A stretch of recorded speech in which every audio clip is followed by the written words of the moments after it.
Buenos días amigos, bienvenidos a Be-Water Luis Leao y hoy de nuevo vamos a estar con el doctor José Rodríguez y vamos a hablar de algo súper interesante, el porqué de las enfermedades crónicas. Buenos días José, bienvenido y muchas gracias por ceder tu tiempo y que nos aclares un poco este tema tan escondido.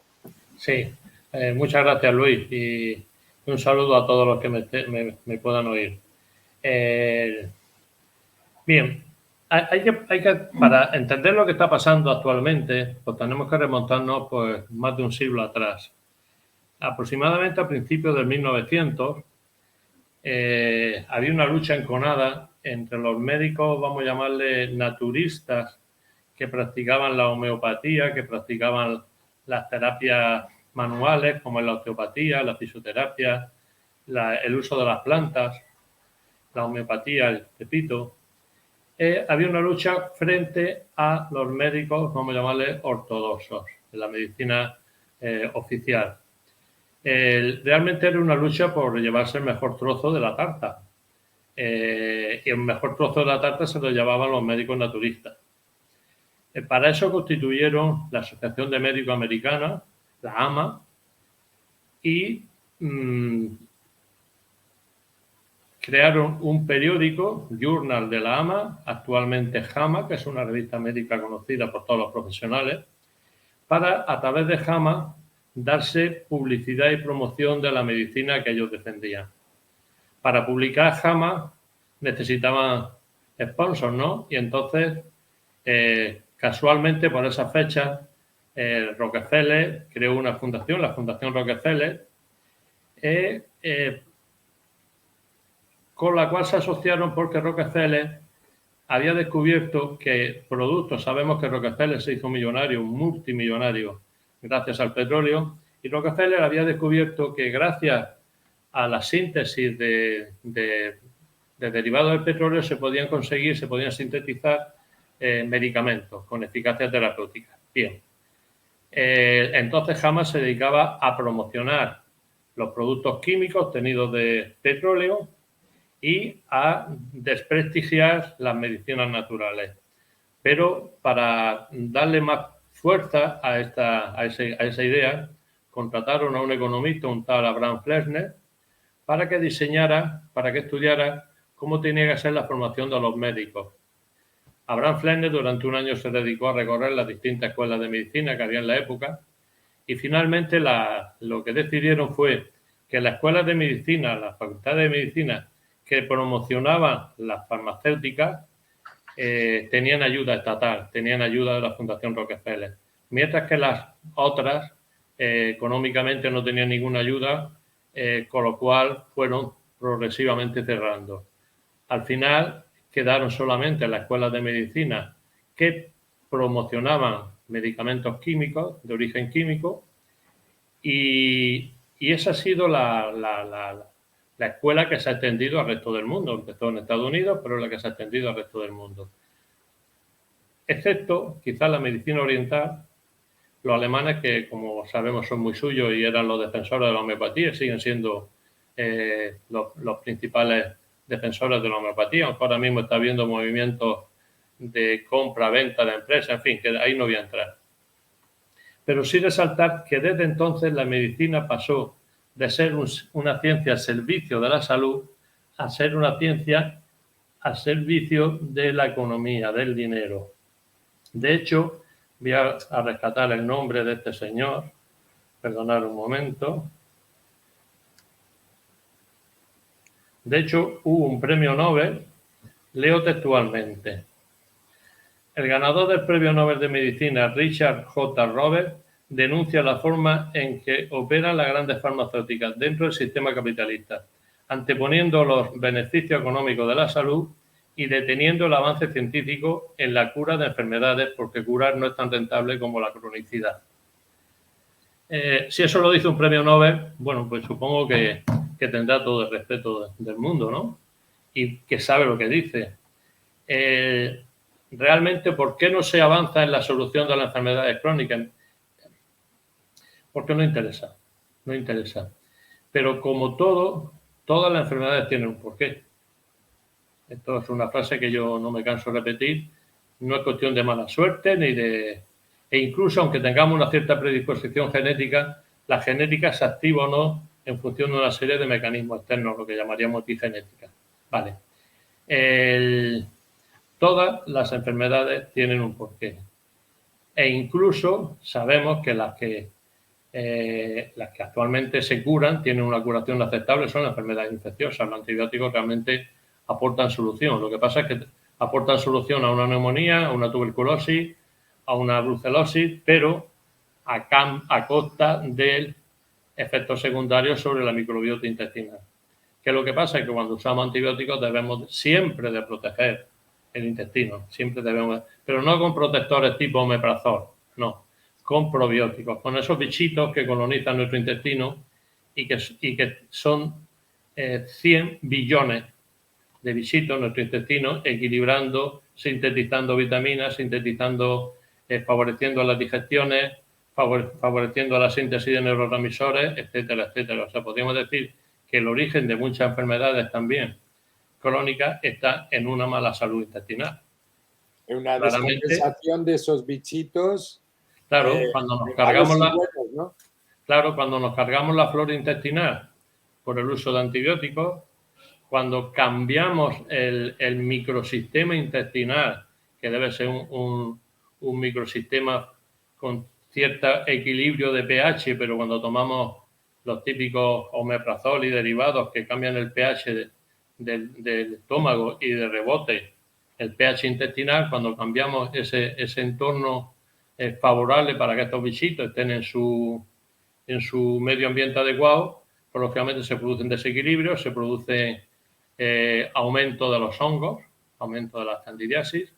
Esas cándidas pueden pasar a través de la pared intestinal porque se altera también la permeabilidad intestinal. Cuando se altera la permeabilidad intestinal hay un paso excesivo de sustancias tóxicas a la sangre que van intoxicando o intoxinando diversos órganos, diversos tejidos, con el consiguiente deterioro funcional de estos tejidos, como puede ser el tiroides, como puede ser el hígado, como puede ser, en fin. En medicina estamos acostumbrados a ver aumentos leves de las transaminasas hepáticas. La respuesta habitual de la mayoría de los médicos es, bueno, es que estás tomando alcohol. Y hay gente que dice, mire usted, doctor, yo no tomo alcohol, yo no bebo nada. Bueno, pues estás tomando algún medicamento, porque también sabemos que hay medicamentos que dañan algo tan frecuente como el paracetamol es hepatotóxico, ¿no? Como las estatinas son hepatotóxicas, pero en fin, ¿estás tomando algún medicamento? Pues no. Y no se piensa que quizás la causa de ese deterioro del funcionamiento hepático está en una alteración de la permeabilidad intestinal, en un paso de toxinas a la sangre, de la sangre se acumula en el hígado, favorecen la litiasis hepática, favorecen problemas con la vesícula biliar, aumenta el colesterol. Si el hígado no funciona bien, lógicamente no elimina colesterol, aumenta el colesterol con el riesgo que se puede suponer a nivel cardiovascular, etc., etc. Entonces, factores que influyen claramente en ese deterioro intestinal. Bueno, pues ya lo he dicho antes, la toma de distintos medicamentos, fundamentalmente antibióticos y los antiácidos gástricos, los antiinflamatorios. Es curioso cómo hoy en día cualquier paciente que acuda a una urgencia hospitalaria, entre la lista de medicamentos con los que sale prescrito, suele haber un omeprazol, pantoprazol, para proteger el estómago. A lo mejor pacientes que no han tenido en su vida problemas gástricos, pero hay que proteger el estómago. Eso que yo tengo claro que los médicos hacen con la mejor intención del mundo, ¿no? Pero sin tener en cuenta ese daño a nivel digestivo, a nivel intestinal. Eso va a provocar, como decía, esa alteración de la flora. Eso va a provocar un déficit en la síntesis de neurotransmisores. Podríamos decir que la gasolina cerebral se fabrica en el intestino, con lo cual un mal intestino puede suponer cuadros de ansiedad, cuadros de depresión, cuadros de trastornos obsesivos, pues, obsesivos compulsivos, etc, etc, etc. Por eso le están llamando al intestino ahora mismo como el segundo cerebro, como ¿no? el segundo cerebro, efectivamente. Y además es curioso esa conexión mutua entre intestino y cerebro, llamada mutua y bidireccional. O sea, las sustancias que fabrica el intestino pasan al cerebro, pero cualquier emoción afecta al intestino. Bien, entonces esa como tú bien expresas, esa bidirección produce cosas tan curiosas como yo lo leí hace un par de años. En la época en que yo hacía la especialidad en el hospital se hacía mucho una cirugía de vagotomía. La vagotomía se practicaba en pacientes que tenían úlceras gástricas perforadas por exceso de ácido. Para evitar ese exceso de acidez se seccionaba el nervio vago, ¿vale? Al seccionar el nervio vago, que era el que estimulaba la secreción de ácida, la secreción ácida dejaba al individuo de fabricar esos ácidos y la úlcera se le controlaba. Bien, desde el punto de vista terapéutico se conseguía un beneficio. Tenía sus efectos secundarios también, como toda la actitud agresiva, pero curiosamente, por esa doble circulación enterocerebral o intestino cerebral, se ha visto que a los pacientes que en aquella época, actualmente esa cirugía ya prácticamente no se realiza, los pacientes que en aquella época se le hizo esta cirugía, actualmente no padecen de Parkinson. ¿Eso qué significa? Que las sustancias que pueden favorecer el Parkinson se están fabricando en el intestino y al tener seccionado el nervio vago que comunica intestino con cerebro, no alcanzan esa información energética, no sé exactamente, pero no llega al cerebro. Entonces se ha visto que los pacientes vagotomizados actualmente no tienen tanto daño no suelen padecer de Parkinson como los que tienen el nervio vago íntegro. Entonces estamos hablando de la importancia del intestino. Otro de los factores que ayuda mucho a alterar la flora intestinal son las dietas. Es una dieta con exceso de hidrato de carbono fundamentalmente refinados, como son los azúcares, como es el trigo, etcétera. Aparte del trigo, el gluten del trigo tiene cierto efecto inflamatorio sobre la mucosa intestinal, con lo cual comer trigo significa inflamación intestinal y significa alteración de la permeabilidad. Los azúcares es el alimento preferido de las cándidas, de los hongos.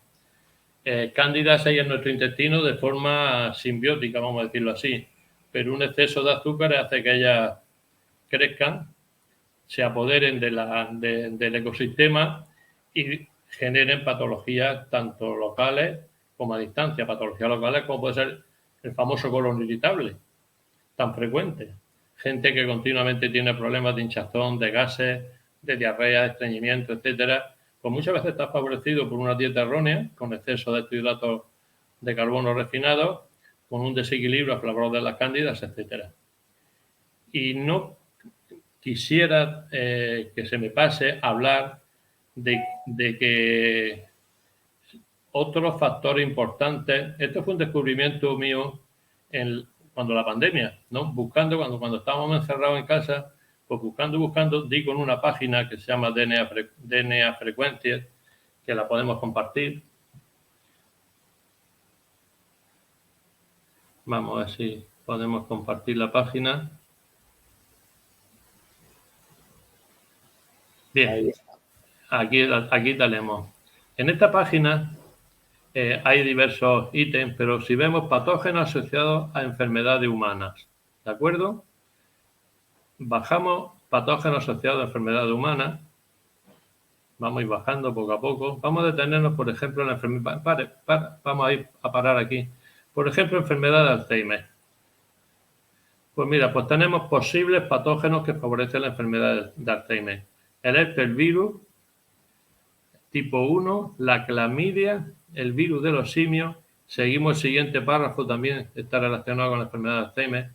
Especies bacterianas de treponema, como puede ser la borrelia es un treponema, los hongos, las cándidas. Si fijamos en esta página, al lado de cada, al final del texto hay unos numeritos en azul. Cuando se pincha un numerito de estos, nos entra, vamos a pinchar cualquiera al azar. No sé si se puede abrir.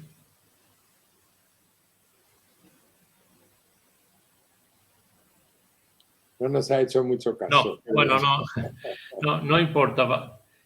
En esos numeritos lo que aparece es... Ahí está. Aquí está. La referencia bibliográfica publicada en PubMed.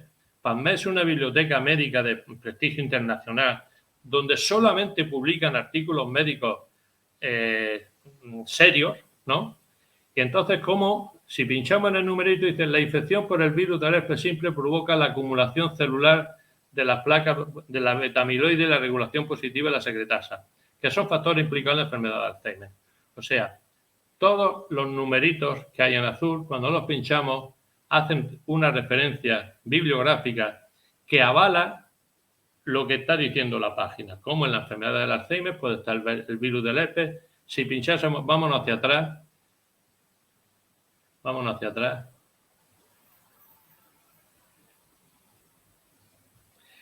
Cualquier numerito que pinchemos, va a salir otra referencia bibliográfica. Pero si seguimos bajando, a continuación estaría la ELA. Ahí es donde yo quería llegar también, porque lo vi antes y que me parece muy interesante lo del ELA, ¿no? Sí, la esclerosis lateral amiotrófica también está producida por distintos virus, parásitos, borrelia, etcétera. Vamos a ir bajando. Vamos a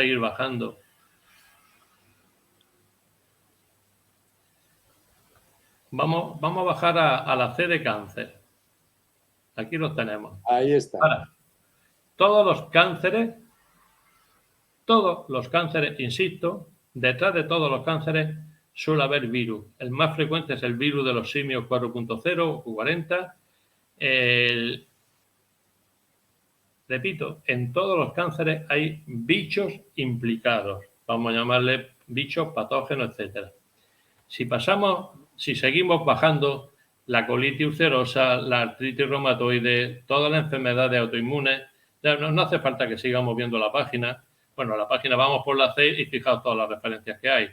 Si bajásemos hasta abajo, pues aparecen prácticamente la gran mayoría de enfermedades crónicas, ¿vale? Por ejemplo, mira, bueno, la cistitis, las infecciones, lógicamente. Pero bueno, es que podríamos, vamos a dejarlo así, vamos, si queréis. Y veo incluso que la diabetes, quiero decir, que cada uno... Sí. O sea, todas las enfermedades, prácticamente todas las enfermedades crónico-degenerativas, existe detrás infecciones crónicas por virus, bacterias, etcétera, ¿vale? Ahí tenemos, ¿no? Habéis señalado hace un momento la diabetes. La diabetes está el Coxsackie tipo B, el parahechovirus tipo B, etcétera, etcétera. Yo de memoria no lo sé. ¿Esto qué significa? Pues que si hay un patógeno detrás, es posible que nos lo carguemos, que lo eliminemos. Y si nos cargamos el patógeno, podemos empezar, por lo menos, a parar el deterioro del órgano en cuestión. Después sí, ya la recuperación... En realidad lo que hace el virus o el patógeno es alimentarse de realmente lo que nos nutriría, y lo que estamos haciendo es nutrirnos de sus desechos. No, es que los patógenos también inflaman los tejidos, los dañan y destruyen células, ¿no?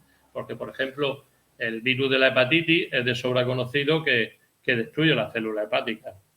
Entonces, todos estos virus, todos estos bichos, lo que hacen es destruir tejidos correspondientes y fundamentalmente destruyen la inmunidad, dañan la inmunidad, porque la inmunidad está luchando de forma crónica contra un enemigo en principio invencible, si no se trata, claro.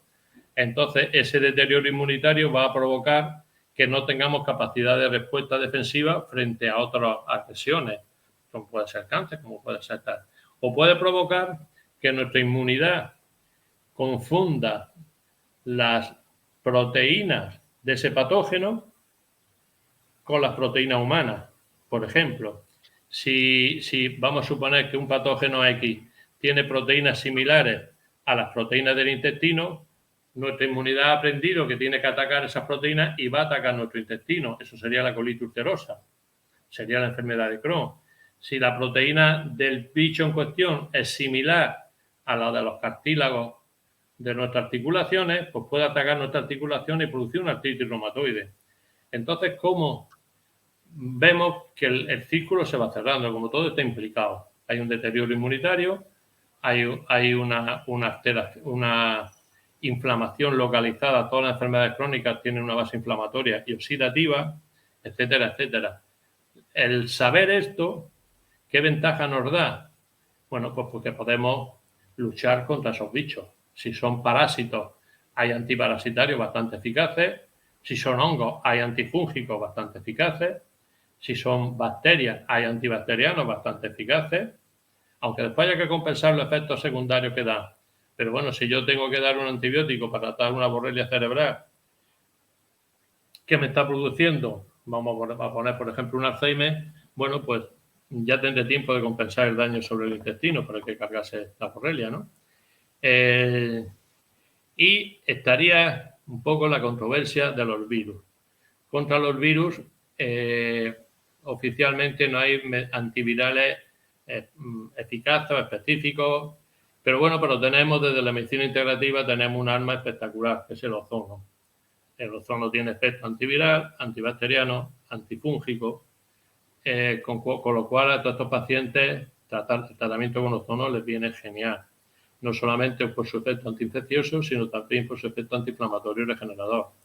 Y después, no siempre es fácil detectar qué patógeno está implicado en esas enfermedades. O sea, yo no sé, vamos, que por lo menos eso a nivel de investigación hay laboratorios que se dedican específicamente, son los que publican todo esto, pero a nivel de la consulta diaria, por ejemplo, un laboratorio que me identifique el virus de los simios 40, pues que yo sepa, como no sea en bajada onda, no existe. Entonces no son técnicas fáciles para saber con certeza qué bicho hay detrás. Pero después tenemos la suerte, por lo menos en España tenemos la suerte de que hay un laboratorio, yo conocía al bioquímico dueño de este laboratorio, amigo, que mediante cultivos de células dendríticas, las células dendríticas son células que le dicen a las defensas contra lo que hay que luchar. Estos son tratamientos que se llevan haciendo en Estados Unidos, en Alemania, fundamentalmente en la lucha contra el cáncer. Y tengo entendido, igual me equivoco y tengo que rectificar, pero tengo entendido que la Universidad de Navarra también está haciendo estos tratamientos. Los cultivos de células dendríticas, ¿qué significa? Que cogen la sangre del paciente, sacan estas células, las cultivan, las multiplican y en esa fase de expansión, de multiplicación, le añaden células del cáncer contra el que hay que luchar. Cáncer que muchas veces consiguen esas células del mismo paciente. Esas células se especializan en luchar contra ese cáncer y le dan orden a las defensas, le dan una orden concreta, hay que luchar contra un cáncer, vamos a imaginar, de intestino. Vale. Yo sabiendo esto le propuse al director, a este bioquímico del laboratorio, que si me podía hacer cultivo de células dendríticas para luchar contra yo veo pacientes oncológicos, ¿no? Y me dice contra cáncer, contra virus, con bacterias, dice contra lo que haya en la sangre del paciente. Entonces, este señor, ¿qué es lo que hace? Cultiva las células dendríticas y le añade la sangre del propio paciente en esa fase de cultivo, de expansión. Y esas células se especializan en luchar contra lo que haya en la sangre. A veces me da igual que ya haya en la sangre un virus, un hongo o lo que sea, porque yo sé que esas células se van a especializar en luchar contra eso. Y esa va a ser un arma terapéutica espectacular, porque vamos a conseguir con medicamentos adecuados, con ozono o con estímulos inmunitarios mediante estos cultivos de células dendríticas, poder parar, eliminar ese causante que está teniendo la enfermedad Y una vez que hemos conseguido parar, eliminar ese patógeno, estaría la fase de reconstrucción. La fase de reconstrucción sería, bueno, ya tratamiento regenerativo. Los que sean posibles según la legislación, ¿no? A base de células madre o lo que sea oportuno, ¿no? Según lo que nos permita actualmente nuestra legislación. Y José, esto, sí, dime. perdona interrumpirte, y por curiosidad, ¿la administración del ozono cómo sería? ¿O de qué forma?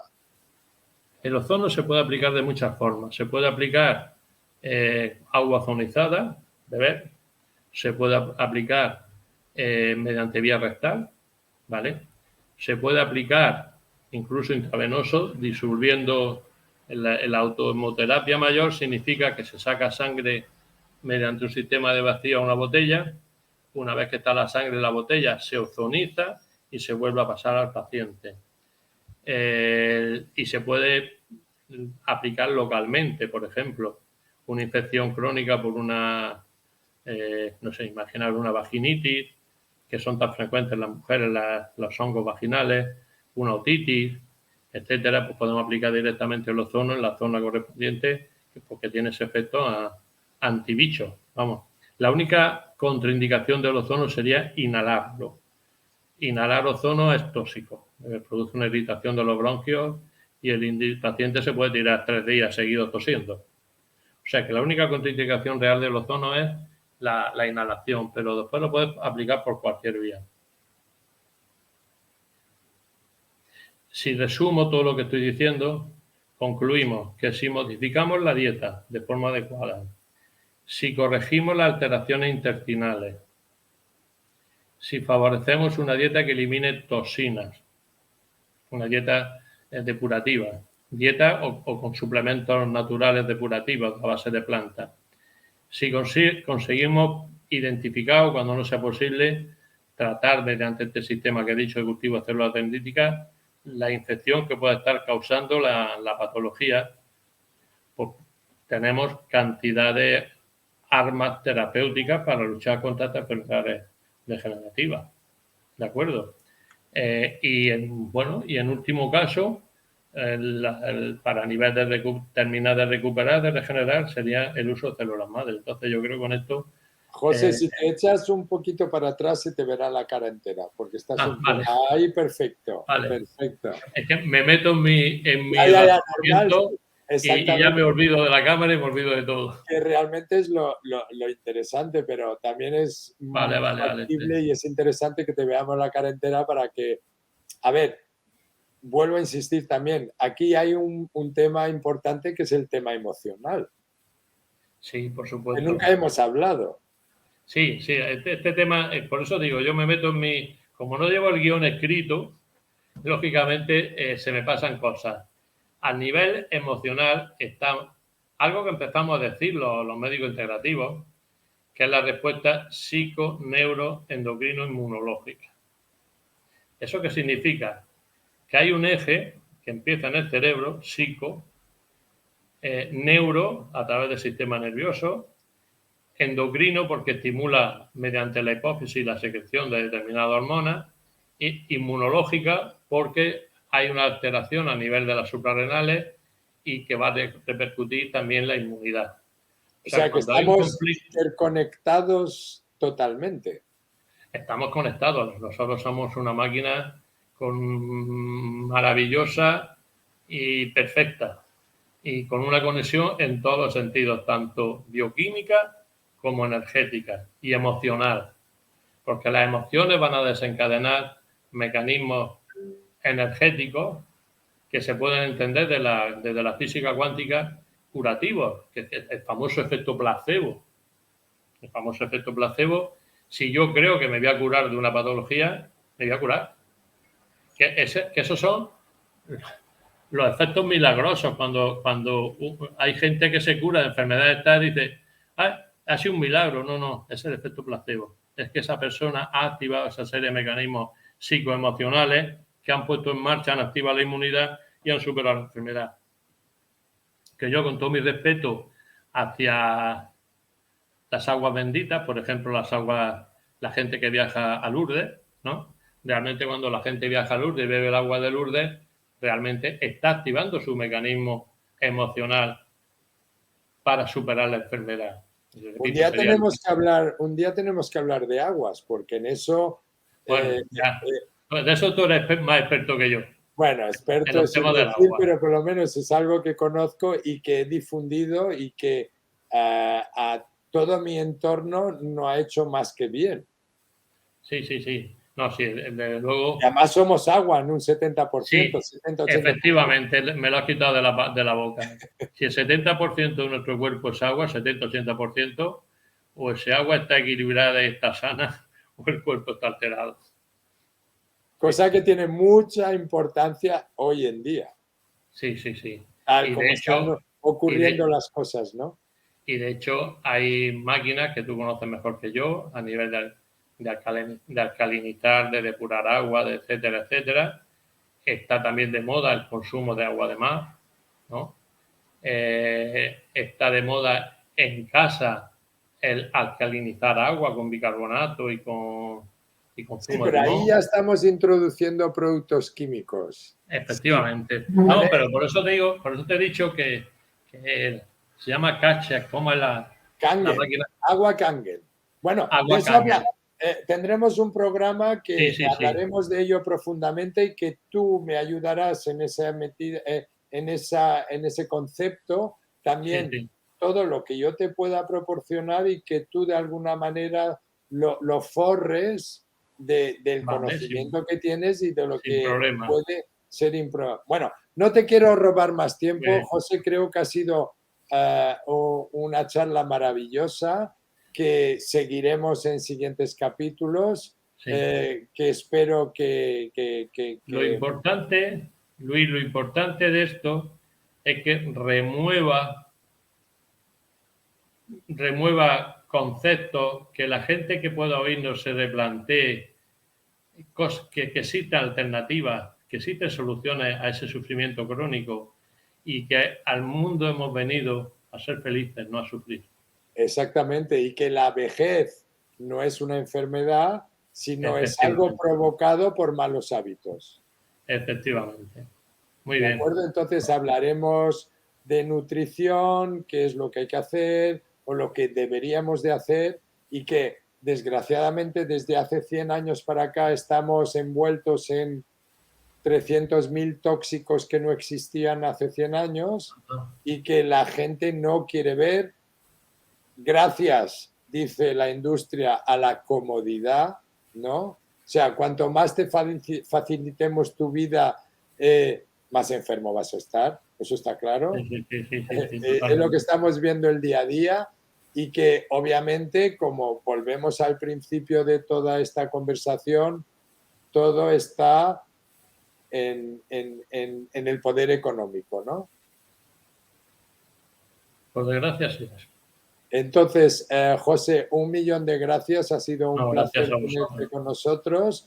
Esperemos que tengamos estas charlas, si no semanales, quincenales, y que podamos aportar a la gente, porque yo creo que hemos venido a este mundo un poco para compartir las experiencias y desde luego poder informar a gente que igual no tiene tiempo o que no le da tanta importancia algo que es tan importante como hemos dicho antes, tanto lo físico como lo emocional, para tener una vida plena y feliz, como tú has dicho, que hemos venido aquí a disfrutar, Hemos no, venido no a a disfrutar, maltratarnos. efectivamente, a ser felices. Y no hay por qué asumir el sufrimiento. O sea, no somos como vamos a decir, no nos vamos a flagelar, al revés, tenemos que Efectivamente. conseguir y además en la vida siempre hay un propósito, ¿no? ¿Qué quiero, esto o quiero esto? Porque las dos cosas es imposible. Y uno tiene que hacer por sí mismo algo, decidir qué es lo que quiere hacer con su vida para que esta máquina, que es una máquina maravillosa, cuidarla de manera que ella proporcione esa felicidad que es la que necesitamos para vivir. Muy bien, Pues totalmente. José, muchísimas gracias, un abrazo muy Gracias a fuerte vosotros. y hasta pronto. Venga, Y hasta pronto. recuerda, be water. Hasta pronto. Hasta pronto.